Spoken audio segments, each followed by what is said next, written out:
Hey guys, welcome to my review of Everblade. Let's have a look at the Steam page. Avenge a crumbling world in this varied platformer. Jump, fight, climb and fly through worlds full of hazards and puzzles. Discover hidden treasures and develop new skills, etc, etc. Let's talk about what kind of platformer Everblade is. You can expect to find the usual jump and run conventions, like jumping onto platforms, but you can also jump off them. That means you can jump downwards, if that makes sense. And you can do wall jumping, which is utilized quite often in the game in order to scale quite tall walls or other obstacles. Occasionally you also have to move platforms around and solve puzzles in order to advance in the level. You also can find bonus levels, secret treasures and shortcuts and all kinds of hidden things. All of this never feels tacked on. Instead, I found it quite refreshing when I came across all of these puzzles. It gives the game a change of pace and lets you slow down, think for a little while and solve a puzzle, which is quite rewarding in itself. In terms of dealing with enemies, you won't be jumping on them directly like in Super Mario Bros. Instead, you use a blade in close combat, which you can also use as throwing knives. You're going to throw 3 knives in fast succession. And there is a short cooldown period.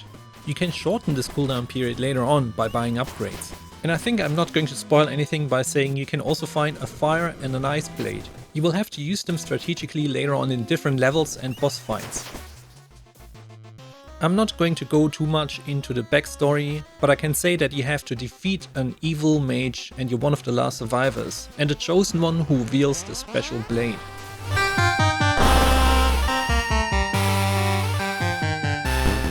You can find a lot of books throughout the game which are mostly hidden, and they will tell you more about the backstory and the lore of the world. And once you have found a book, they will be kept in the library in the central hub, so you can keep going back there and read them. So the central hub is where the game starts. You can access the individual levels through portals, and you can come across different kinds of characters. For example, the smith, which will upgrade your weapons, and you can find 2 shops and a number of other quirky characters. For example, this funny skeleton man, which gives you access to bonus levels. Once you finish a certain number of levels, it will unlock new portals that unlock new levels. In total, there are 10 levels, and the last one is a potpourri and a mix of the previous 9. But it also has several unique things that you won't find in previous levels. You can choose the order in which you play the levels. So if you don't feel like playing a level anymore, you can just take a break and go to something else. And of course, expect to find all the boss fights in the world, and not only at the end of a level, but sometimes also in the middle. So there is definitely a lot of variety for a jump and run game. I have played over 22 hours at this point, and I have still not found all the secrets. If you were just to play the game in order to finish it, I think you could probably finish it in 9 to 10 hours on normal difficulty. Although there was an easy mode just released, but a little bit more on this later on in the video. So if you wanted to find all the secrets and go back to replay some of the levels and try different modes like easy, normal and hard difficulty, I would definitely say that you can easily spend 30 hours in the game. And I have to say, this is one of the few games where I really wanted to go back and replay some of the levels, because it is just fun to play. Leveling up your character is not a must, but it definitely helps to defeat some of the bosses. For example, you can find iron bars hidden in the game. You can give them to the blacksmith, who will forge them into a special attack for your blade. In the 2 different shops you can buy extra items like max hit points, extra lives, upgrades like revives on death, mana recharge, shield, grappling hooks and other stuff. So you have 2 different kinds of coin. You can find regular treasures in every level, but you can also find special blue coins. Now those blue coins will unlock special abilities, especially the grappling hook is really important in the game. So you definitely want to try and find all the blue coins hidden in the levels. But pay close attention to the central hub, because there's quite a few secrets hidden in there as well. You can also find some special small pink coins, which will give you access to a bonus stage hub. You usually get those after defeating bosses, but occasionally I found that in the central hub there's a cat running across the screen and it's pooping out pink coins, at least it looks like that. So that's kind of funny. Now let's talk about gameplay. To begin with, you start with one level, and once you've beaten that one, you have a choice to play different levels. So the game is not exactly linear, but at the end you have to play all the levels anyway to get to the final 10th level. Everblade is a very traditional jump and run, in the sense that you quite often have to do precise jumps, and that's something I really appreciate. A lot of new but also some old jump and runs feel quite easy and never feels like you have to put in real effort to make it through the levels. This makes Everblade stand out from the competition, because it gives you some sense of achievement when you made it through difficult sections. In terms of jump and run difficulty, I would rate Everblade somewhere between average and difficult. But there are definitely easy sections in the levels as well, and the game is never unfair. Some of the later levels will definitely require some really good hand and eye coordination and very good timing. For example, you have to switch a trigger which activates new platforms and you only have a limited time to get across them. And sometimes that is combined with even more triggers along the way, so it can be quite tricky in a few places in the game. There were a couple instances in the game where I wished that some of these sections would have been optional. For example, that these sections would have led me to some kind of hidden treasure or something that is not required to finish the level. What I do want to point out is that the jumping and running controls are very good, with a minor caveat that I will talk about a bit later. I especially like the wall jumping, which is not only required during levels but also during boss fights. You also have special attacks which require your mana bar to be full to be used, and you also have to unlock them by giving an iron bar to the blacksmith. I've not been able to unlock all of them yet, but I have the first two. I've essentially played through the entire game without using the special attacks. Now the second one that I've unlocked is basically like a shield, in the form of blades circling around your character. This one I find very useful, and I really wish I would have found that earlier, because basically I found it when I was nearly through the game. That being said, I wished that there was an instance where I would have to find the special attacks earlier on. Let's say through a mission or something, or someone tells me, hey, find the special attacks, and then you will have an easier time fighting the bosses. But at least the second one makes your life easier, so I suggest you go looking for them. Overall, the game definitely invites you to go back to earlier levels and replay them, especially when you have new abilities, so you can get to some parts in the stages that you have not been able to get to earlier on. And I definitely had to go back and find some more treasure to buy new items and beat some of the bosses. So let's talk about boss fights.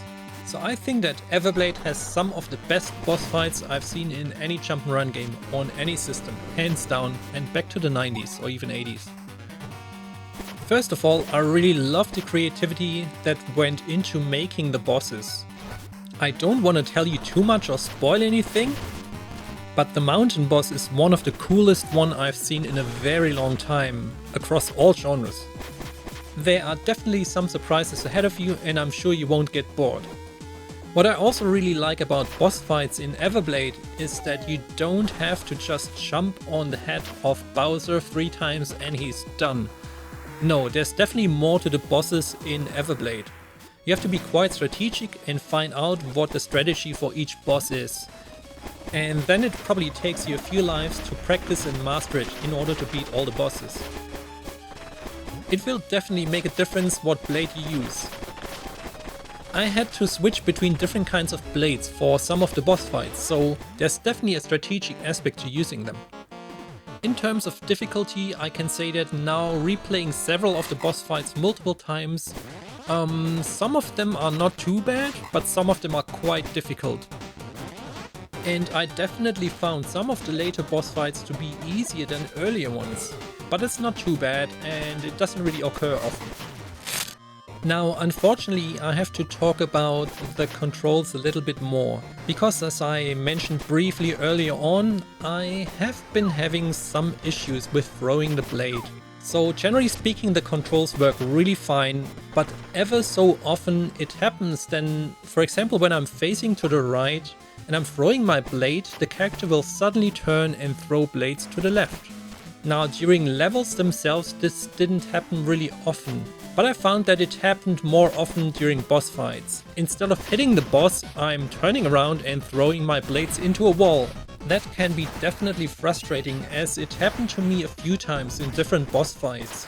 I mainly played with a Xbox wireless controller, but I have also tried it with a couple of different controllers to the same effect. And while it is not a game-breaking bug or anything, I do have to mention it because it sometimes makes boss fights unnecessarily frustrating. If you have experienced the same playing Everblade, I would love to hear from you, and maybe we can collect some more data and let the developers know, and hopefully they can find a fix for it. Okay, let's get to the final rating and score. And please bear with me because there's a lot to cover. Let's talk about the graphics first. The style of the game, as you've seen, is 8 or 16-bit. I would say somewhere in between, because it's definitely more detailed than a lot of 8-bit games, but it's not as detailed or as nice as some of the better 16-bit Super Nintendo games, for example. I would say it sits somewhere in between and strikes a nice balance. The graphics are really colorful and have a lot of variety. You have 9 very different levels, each have their own theme, like Egypt or pyramid, a cemetery, you have an ice world, you have the desert and all kinds of different stuff going on. For example, in the underwater worlds you see little bubbles going up as you breathe out. And in general you will find a lot of detailed animations like fire, that looks really good. I also love the fantastic looking rotating skulls and of course all the nicely animated bosses. Speaking of bosses, one more time, some of them are really large, even gigantic, and that would have mostly not been possible on 8-bit systems back in the day. So the developers have taken some liberties here. With modern PCs, something like this is possible now. In that sense, you cannot actually say, yes, this is an 8-bit game or anything like that at all, because it's not. It's a modern game with the look of an 8 or 16-bit game. But anyway, the game looks absolutely amazing and they've done a very good job both drawing the graphics and also animating them.